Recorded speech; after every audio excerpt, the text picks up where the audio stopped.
What's up, YouTube? This is Buckshot33, aka Boston Chris, and I am doing my contest entry for Contender's 200 subscriber contest. Contender is a really awesome member of the community. I'm sure, if you're watching my channel, you're most likely subscribed to his. He's just a really great member of the community. He has one of the, really just awesome collections on YouTube. He gets everything from variants to exclusive Funko Pops to Silver Age comics to Bronze Age comics to Modern Age comics. He pretty much just does it all, and he's just really awesome guy. Has his ear to the ground when it comes to getting key issues and stuff. Where it's like he goes ahead and finds spots. Whether it's at his local shop, whether it's at a convention, whether it's yard sales, whatever, he finds a way to go ahead and get those books for really awesome deals. So, like I said, he has a great collection, super cool guy. I've talked to him many times, whether it's through live shows, whether it's through chats through live shows, whether it's off airs, also Instagram. He's just an awesome guy. Person that I'm, glad to consider a friend within the community. Super cool guy. So definitely, if you don't know who Contender is, check out his channel. I'll leave the link in the description. Super awesome guy.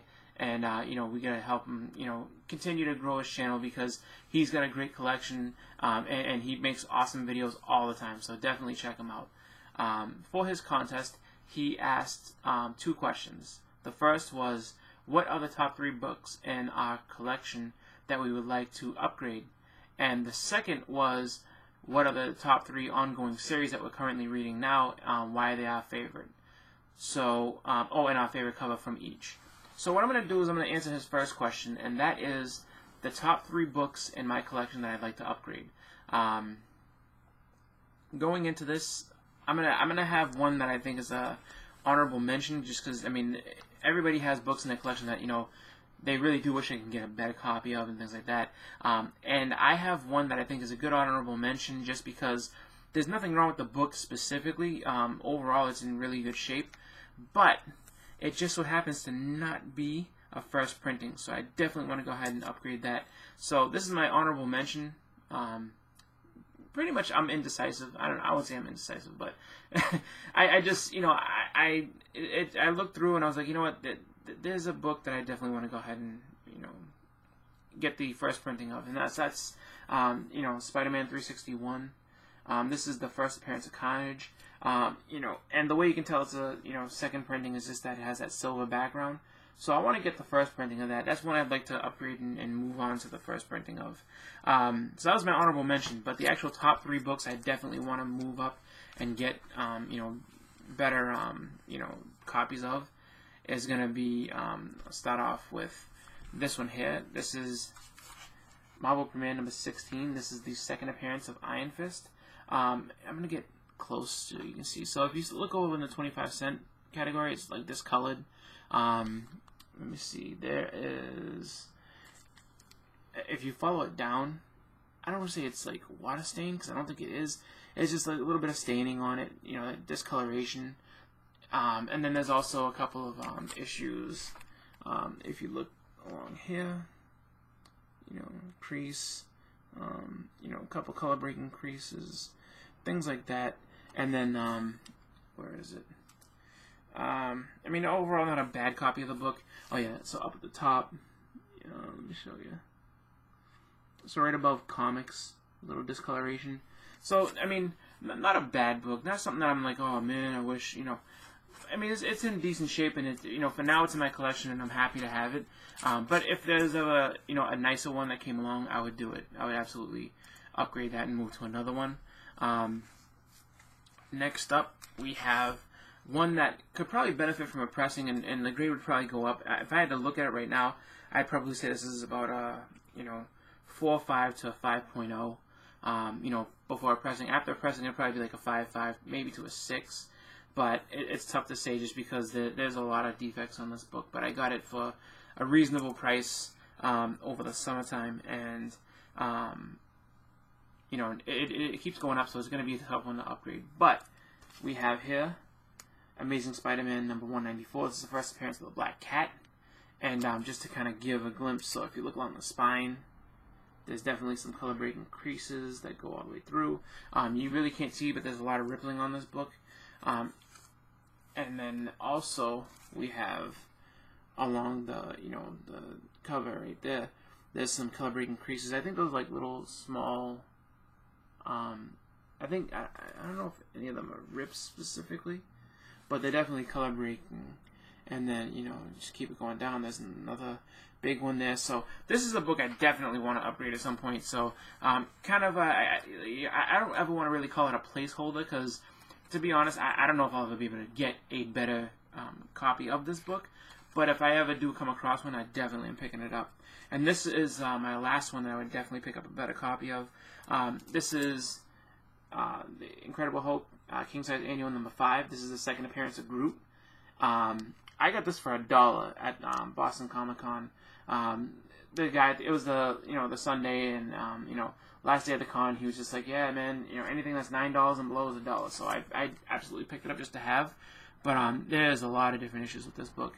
There's trying to see if there's stuff that you can pick up on camera. So if you look along the spine, definitely, seen better days. It's all attached. There's nothing wrong with it. There's a pretty significant crease between the L and the K, and then just overall like little tear down here. I'm sorry, little tear down there, like right where Diablo is.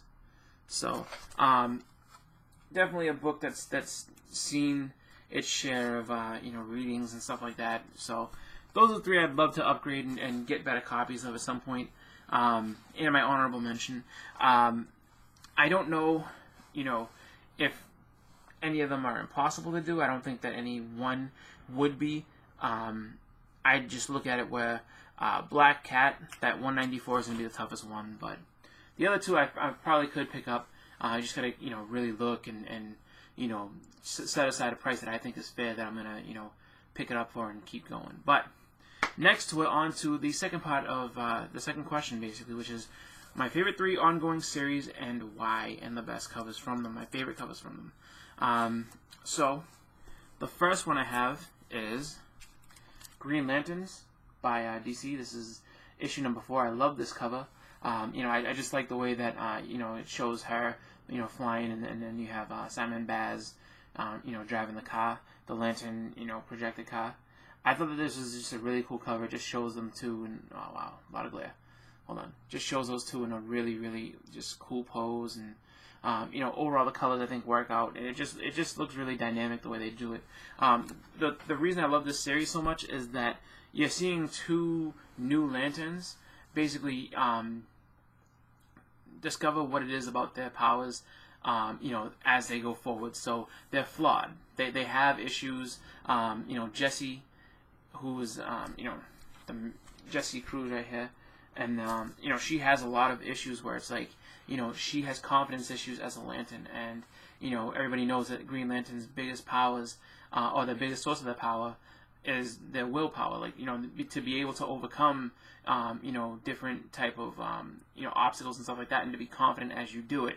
So I like the fact that she's flawed, and you got Simon, who's kind of a hothead, and but he also has some trouble too, and he's trying to cope with the fact that both of them, I think, kind of feel that they're like the B team of the Green Lanterns, and they're not fully worthy to be lanterns. So they're trying to go ahead and basically do the best they can, and find their way into being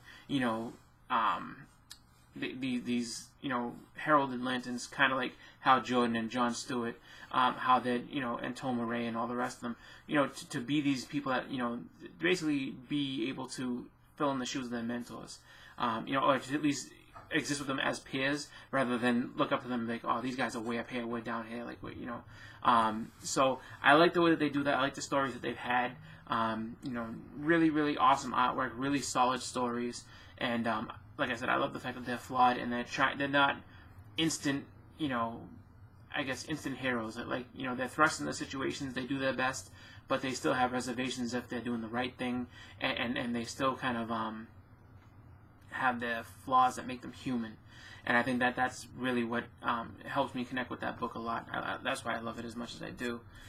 Next up, we have Batman #5, and I love this cover. I love that, not to say I love that Batman's getting punched in the face, but I just love that, the direction and the message that this story went in, and I love that you can basically see just the action right from the get-go with this book. This is actually a really awesome story, with the DC universe and how they're doing Batman and how they've kind of changed up some of the roles with certain characters. The most notable that I can think of is, the last story with I Am Suicide, which is my current favorite story within. I did like the I Am Gotham, where they had, Gotham and Gotham Girl, and he kind of had a team together, and, #5, like I was showing, is when, Gotham kind of loses his mind a little bit. I liked, I Am Suicide. I think that was a great story, and I love how they changed up Catwoman from being just a jewel thief, really just a cat burglar, and turned her into a psychotic killer. Like, she's killed 270 people, and, it's just, those little subtleties, those little differences, make that book really stand out and really good. I like it just because it's mostly, Batman's story and on how he handles everything. It's not so much that he's this untouchable leader, kind of like in Detectives, where he's the leader of everything, and he has to interact with all these different people within that little range. In this one, he's kind of got his own story going on. He's more back to just being himself, even though there are people he interacts with. He more or less is on his own within that book. So that's what I like about it. I like Batman kind of going back to his roots and kind of being his own hero. Next, we have a series that actually is relatively new, and it's put out through Image, and it's called Reborn. So, there you go. And this is just a really well-written and really different kind of story. I love the story within this book. It's basically, there's a woman who, when you first are introduced to her, is on her deathbed, and, she dies. She's an old lady, she dies. And she's transported back to this other world where I guess she's been missing for a long time, but she's got this whole other family. It's kind of a fantasy world. She's got a whole other family just waiting there for her. She's, been in the midst of this, big war that's been going on within this new world. And there's so many different elements from her past in our world that kind of creep into this world.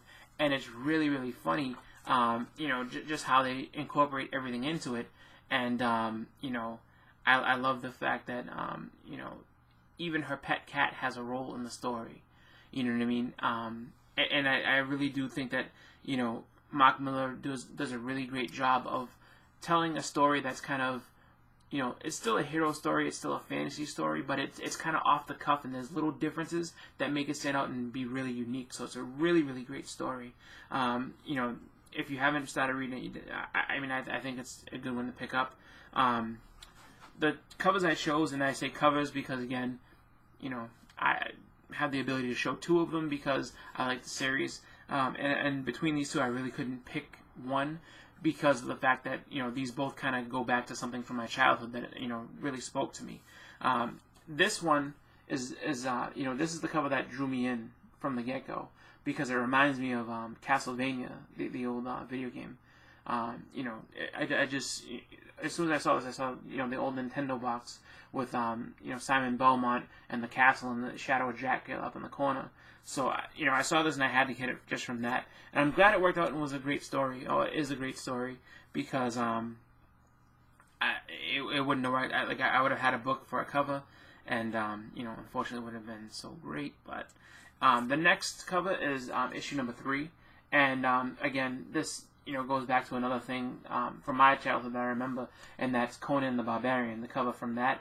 I look at that and I can see that, because, on that cover, Conan's holding up a sword, and then you have, Valeria kind of like, holding onto his leg, and it looked really, really cool, and it's just, those two spoke right directly to me, and I was like, you know what, picking up this cover, picking up that cover, you know, and these I think are both the regular cover. I mean, I might be mistaken on this one, but I picked them up and I was just like, you know, come on with me. So that's been my video. You know, it's a little bit long and I do apologize for all that. You know, I'm not good at doing the short and sweet when it comes to videos. I like to talk, unfortunately. But Contender, thank you again for having this contest. You know, congratulations on getting and passing 200 subs. You know, like I said, great guy, awesome person.